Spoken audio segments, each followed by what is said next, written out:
Alright, so this is the new build I've been kind of fucking with. It's not really finished. It's not really where I want it to be, but it's close enough to kind of show like what it is. So it is a Bear Creek Arsenal ar10 with a 16-inch barrel, mid-length gas system. Probably like your budget, like low end fucking AR, but for the price so far, I mean, it definitely works. Pretty much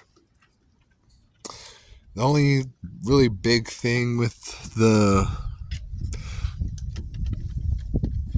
Bear Creek Arsenal is that there is some machine work right where the seams meet the lower and the upper, but it's nothing too bad. It's just a little, it looks rough. It doesn't feel rough. The made up between the upper and the lower though is very tight, like extremely tight for fucking a budget upper and lower. I expected a lot more play. That is the optic. That the big optic is what I'm going to be keeping on it, and the little one probably going to switch that to an enclosed emitter red dot. But I've only gotten a few rounds out of it so far. It's got your basic AR trigger, nothing fancy there. It's got their in-house, I want to say proprietary style muzzle brake that, well, not a muzzle brake, flash hider. It works. It's definitely a flash hider. The only issue is that it is like ported all the way around. So when you go prone with this thing, it shoots up a lot of dust. But I'm going to swap that out for something else. I don't know what. I like the flash hider, but it is a 308, so it's a little jumpier.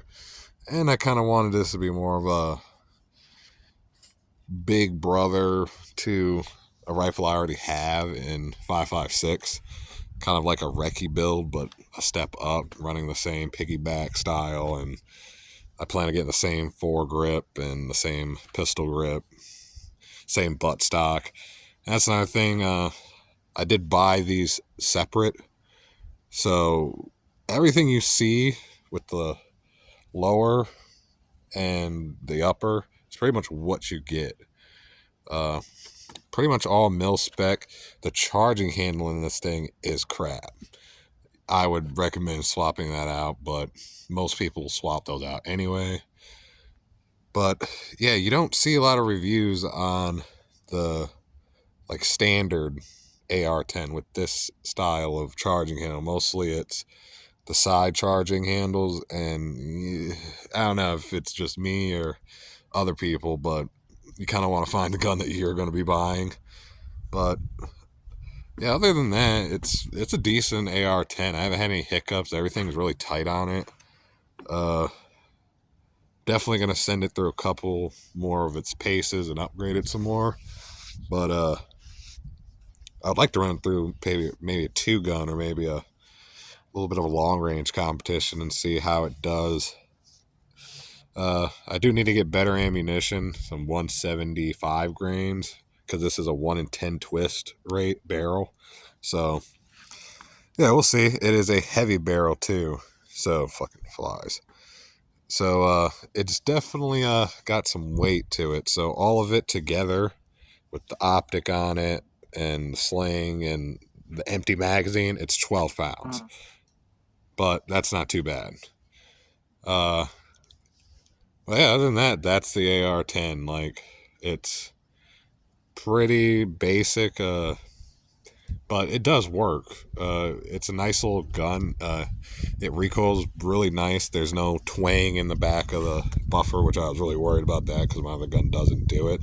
I might still swap out the buffer spring for something, a buffer weight and spring for something a little bit better. But as of right now, that's down the line, and really just want to get it closer to the gun I already have, so it's a little bit more my feel to it. Because right now, that grip angle sucks, and not having a vertical grip on this thing kind of sucks too. But other than that, it's pretty done. I need to get a light for it, but yeah, that's gonna be my product. I had some of this stuff laying around, but I'm not gonna finish this really until next year or the end of this year, possibly. Like I might throw a couple extra parts on it, but I won't get to really start shooting this until next year. But that's really it. I'll see you on the next one.